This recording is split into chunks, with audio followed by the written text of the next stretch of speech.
Hello बच्चों, कैसे हैं आप सभी लोग। होप सो आप लोग बहुत बहुत बहुत अच्छे होंगे। आज हम लोग स्टार्ट करने वाले हैं क्लास 10th का चैप्टर 4 इफेक्ट्स ऑफ करंट। तो करंट के इफेक्ट को समझने से पहले हम कुछ एग्जांपल्स देखते हैं कि करंट होती क्या है, ये बनती कैसे है, ये फ्लो कैसे होती है। कभी आपने देखा होगा बच्चों की वाटर फ्लो होता है, तो वाटर फ्लो कैसे होता है, वो पार्टिकल की हेल्प से आगे की तरफ फ्लो हो रहा होता है।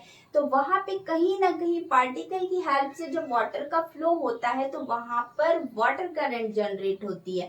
अब हम इसी तरह से एयर में भी देख सकते हैं कि जब एयर में एयर के पार्टिकल्स फ्लो कर रहे होते हैं तो वहां पे एयर करंट जनरेट होती है। तो इसी तरह से मेटल में ऐसा क्या होता है कि वहां पे करंट फ्लो होती है। जैसे कि बच्चों हम जानते हैं कि मेटल में पॉजिटिव और नेगेटिव चार्जेस होते हैं और नेगेटिव चार्जेस को ही हम क्या कहते हैं, इलेक्ट्रॉन कहते हैं। और नंबर ऑफ फ्री इलेक्ट्रॉन्स की वजह से क्या होता है, उस कंडक्टर में से इलेक्ट्रिसिटी फ्लो होती है।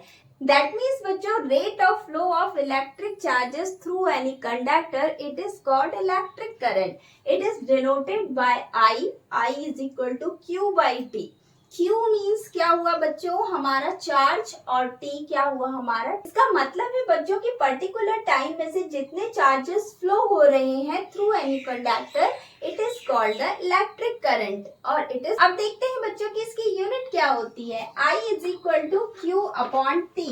तो I is equal to Q क्या हुआ हमारा, चार्ज, और चार्ज की यूनिट क्या होती है हमारी, जल्दी बस बच्चों बताइए, कूलॉम।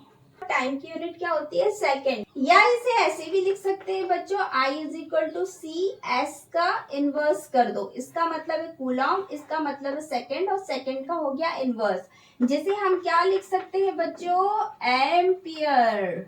और एम्पियर को किससे डिनोट कर सकते हैं बच्चों, ए से।